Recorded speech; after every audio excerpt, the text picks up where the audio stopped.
പണിയറിയാവുന്ന ഒരുത്തനെ നല്ല ചോരത്തിളപ്പുള്ള പ്രായത്തിൽ ഫീൽഡ് കിട്ടിക്കഴിഞ്ഞാൽ ആരായാലും ഒന്ന് കൊത്താനും പൊക്കാനും നോക്കും, അതിനകത്ത് യാതൊരു സംശയമില്ല. അത്തരത്തിൽ കേരള ബ്ലാസ്റ്റേഴ്സിന്റെ യുവതാരമായിട്ടുള്ള മുഹമ്മദ് ഐബിന് മേൽ ഇന്ത്യൻ സൂപ്പർ ലീഗിലെ വമ്പന്മാരുടെ കഴുകൻ കണ്ണുകൾ പതിഞ്ഞിട്ടുണ്ട് എന്ന് വേണം മനസ്സിലാക്കാൻ.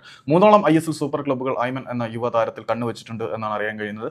കേരള ബ്ലാസ്റ്റേഴ്സിനോടൊപ്പം മുഹമ്മദ് ഐമൻ ഇനി ഒരു കോൺട്രാക്ട് എക്സ്റ്റെൻഡ് ചെയ്യാൻ സാധ്യതയില്ല എന്നും പുറത്തേക്ക് വരുന്ന റിപ്പോർട്ടുകൾ സൂചിപ്പിക്കുന്നു. അതിന്റെ കാരണം എന്താണെന്ന് വെച്ചാൽ നവാസ് റോയ് കേരള ബ്ലാസ്റ്റേഴ്സിലേക്ക് വന്നപ്പോൾ ഐമന് സ്വൈര്യവിഹാരം നടത്താനുള്ള സാധ്യതകൾ കുറഞ്ഞു എന്നുള്ളൊരു അംഗീകരിക്കേണ്ട വസ്തുത തന്നെയാണ്. നിങ്ങൾ നോക്കിയാൽ അറിയാം, കഴിഞ്ഞ സീസണിൽ, അതായത് കേരള ബ്ലാസ്റ്റേഴ്സിന്റെ ഈ ഒരു റണ്ണിംഗ് സീസണിൽ കിട്ടിയ ചാൻസും പിന്നെ മാച്ചിലുള്ള ഇൻഫ്ലുവൻസും കഴിഞ്ഞ സീസണിൽ ഉണ്ടായിരുന്നതിനേക്കാൾ എത്രമാത്രം കുറവായിരുന്നു എന്ന്. അപ്പം ഐമനെ പോലെ പ്രതിഭയുള്ള ഒരു താരം അങ്ങനെ ബെഞ്ചിലിരുന്ന് മുരടിച്ച് പോകേണ്ട ആളല്ല എന്നുള്ള ഒരു യാഥാർത്ഥ്യമാണ്. ഈ നോയെ കൊണ്ടുവന്നില്ലായിരുന്നെങ്കിൽ ഒരു പക്ഷേ ഐമന് കൂടുതൽ ചാൻസ് കിട്ടിയാണ്. ഫ്യൂച്ചർ നോക്കുമ്പോൾ നോയെക്കാട്ടി ബ്ലാസ്റ്റേഴ്സിന് വേണ്ടതും ഐമനാണ്. പക്ഷേ നോവ തുടരുന്ന കാലത്തോളം ഐമന് ചാൻസ് കിട്ടാത്ത ഒരു അവസ്ഥയിലേക്ക് കാര്യങ്ങൾ എത്തും.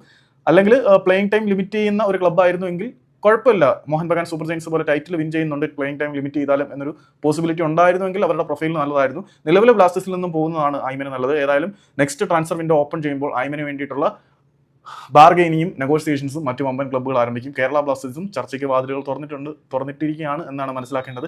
ഏതായാലും ഐമന് വേണ്ടി പണക്കിഴികളുമായിട്ട് 3 വമ്പൻ ക്ലബ്ബുകൾ പറക്കാൻ ഇറങ്ങിയിട്ടുണ്ട്.